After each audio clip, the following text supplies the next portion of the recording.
Guys, welcome back to my channel. ഇന്ന് easy ആയിട്ട് നമുക്ക് വീട്ടിലുണ്ടാക്കാൻ പറ്റുന്ന ഒരു ചിക്കൻ ഫ്രൈ ആണ്.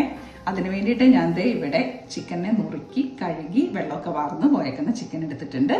അതിനാവശ്യമായിട്ടുള്ള മുളക് പൊടി, മഞ്ഞൾപ്പൊടി, ഉപ്പ്, മസാലപ്പൊടി, കുരുമുളക് പൊടി, പിന്നെ ഇത് ഇച്ചിരി ഇഞ്ചി ഗാർലിക് പേസ്റ്റ് ആണ്, പിന്നെ നാരങ്ങനീരും. അപ്പൊ നമുക്ക് തുടങ്ങാം. വീഡിയോ കാണാവേ. ആദ്യമേ തന്നെ ചിക്കനകത്തേക്ക് നമുക്ക് നാരങ്ങനീര് ഒഴിച്ചു കൊടുക്കാവേ. പിന്നെ നമ്മൾ എടുത്തു വെച്ചേക്കുന്ന ഇഞ്ചി വെളുത്തുള്ളി പേസ്റ്റ് എല്ലാം കൂടിയിട്ട് ഒന്ന് നന്നായിട്ട് മിക്സ് ചെയ്യാം. പിന്നെ ബാക്കിയുള്ള പൊടികളെ എല്ലാം കൂടി എടുത്തു വെച്ചേക്കുന്നത് ഇതിനകത്തേക്ക് ഇട്ട് കൊടുത്ത് നല്ലോണം മിക്സ് ചെയ്ത് ഇനി മസാലയ്ക്ക് പുരട്ടി വെച്ചേക്കുന്ന ചിക്കനെ നമുക്ക് റെസ്റ്റ് ചെയ്യാൻ വേണ്ടിയിട്ട് ഒരു കുറച്ച് സമയം മൂടി ഫ്രിഡ്ജിനകത്തേക്ക് വെക്കാവേ. അപ്പൊ ഞാനിങ്ങനെ റെസ്റ്റ് ചെയ്യാൻ ഫ്രിഡ്ജിലൊന്ന് വെച്ചിട്ട് വരട്ടെ, എന്നിട്ട് ബാക്കിയാലും പിന്നെ ചെയ്യാം.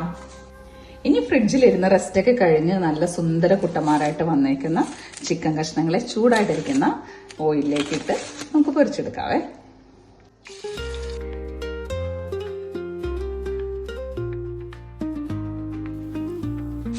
ഇനി നമുക്ക് കുറച്ച് വേപ്പിലയും കൂടി ഇട്ട് കൊടുക്കാം.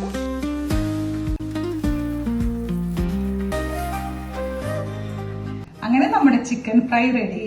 എന്റെ വീഡിയോ ഇഷ്ടമാണെന്നുണ്ടെങ്കിൽ സബ്സ്ക്രൈബും ഷെയറും കമന്റും ലൈക്കും ഒക്കെ ചെയ്യണേ.